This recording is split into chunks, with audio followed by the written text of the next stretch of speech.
Assalamualaikum warahmatullahi wabarakatuh. Kami dari kelompok 6 pembelajaran SKI akan mempresentasikan hasil makalah kami yang berjudul Kemajuan yang dicapai umat Islam pada masa pemerintahan Khulafaur Rasyidin.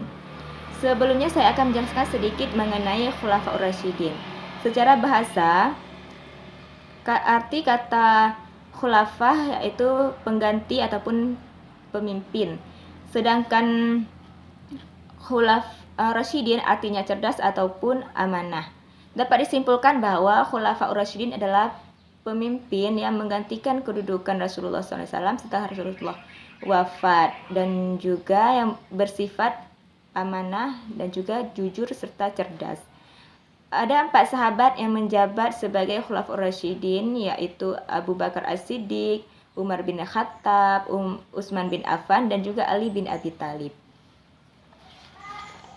Kemudian saya akan menjelaskan mengenai kemajuan yang dicapai umat Islam pada masa pemerintahan Abu Bakar As-Siddiq.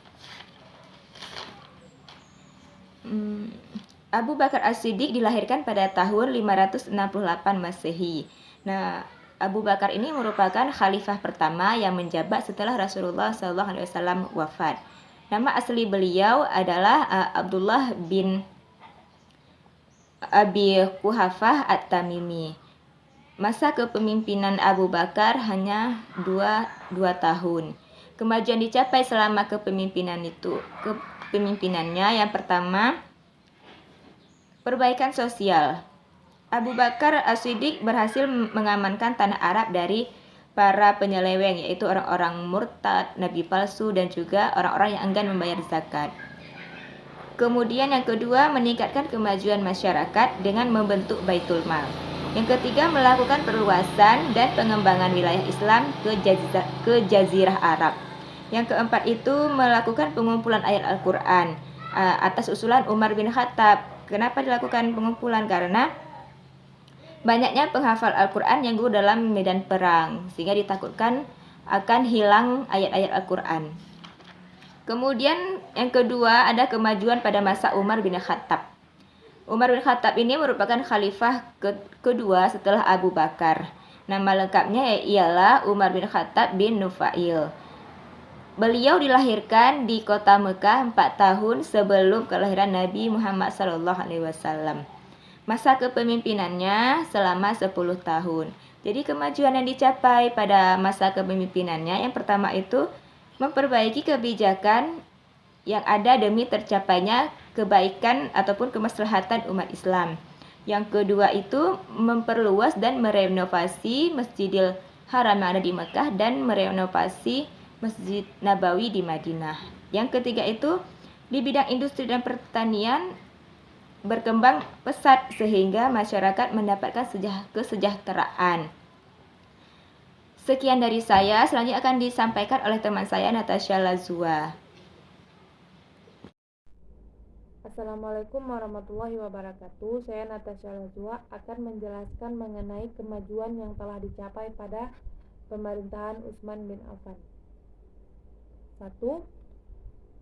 Yang telah dilakukan oleh kekhalifahan Utsman bin Affan. 1. Mengatur administrasi negara dalam bidang hukum dan juga organisasi kemiliteran tanpa mengubah pemerintahannya dengan sistem lain. Sistem lain yang dimaksud yaitu sistem syura. Sistem syura itu sendiri yaitu maksudnya sistem yang adanya bermusyawarah di dalamnya, sehingga tidak ada satu keputusan pun yang dilakukan dengan pendapat sendiri. Artinya musyawarah dilakukan dengan mendengarkan pendapat yang lain. Nah, sistem ini telah dilakukan oleh Rasulullah sehingga diikuti oleh Abu Bakar dan juga Umar. Yang kedua, adanya perluasan wilayah. Perluasan wilayah itu perluasan masjid, terutama perluasan Masjidil Haram di Mekah dan juga Masjid Nabawi di Madinah. Perluasan wilayah ini sangat banyak sehingga pada masa Utsman banyak menguasai seperti Kabul, Ghaznah, Tugistan bagian timur. Selanjutnya wilayah Khurasan, Asia Kecil ke Tripoli dan juga Afrika. Yang ketiga, tentara Islam berhasil menaklukkan Armenia, Kaukus, Afgan, Kurdistan, Herat dan Haisabur. Pemerintahannya telah berhasil memperluas wilayah sampai ke perbatasan Aljazair. Yang ketiga, membentuk angkatan laut. Selanjutnya, menulis Mushaf Al-Quran. Nah, Mushaf Al-Quran ini ditulis dari hafalan-hafalan sahabat, sehingga ditulis kembali oleh Zaid bin Sabit. Ketika selesai dimushafkan satu Al-Quran, Khalifah Utsman meminta kepada sahabat untuk menuliskan mushaf, satu mushaf untuk Syam, satu untuk Mesir, satu untuk Basrah, satu untuk Mekah, satu untuk Yaman, dan juga ke Madinah. Yang mushaf tersebut dibagikan. Nah, itu kemajuan-kemajuan yang telah dilakukan pada pemerintahan kekhalifahan Utsman. Yang kedua, kemajuan yang telah dicapai pada kepemimpinan Ali bin Abi Thalib. Satu, memperbaiki manajemen pemerintahan yang ada pada masa sebelumnya, terutama 6 tahun atau paruh kedua daripada pemerintahan Khalifah Utsman yang terjadi praktik nepotisme. Nah, praktik nepotisme ini adalah perbuatan mengutamakan kerabat dan keluarga sendiri, didasari dengan rasa suka yang berlebihan, bukan karena adanya kemampuan, tetapi karena rasa suka yang berlebihan itu sehingga dijadikannya untuk memegang suatu jabatan. Yang kedua, memecat semua gubernur yang telah diangkat oleh Utsman bin Affan, kekhalifahan yang dahulu. Nah, dipecatnya semua gubernur itu dikarenakan banyak terjadinya kasus korupsi. Yang ketiga, melakukan kembali sistem pajak yang diterapkan Umar.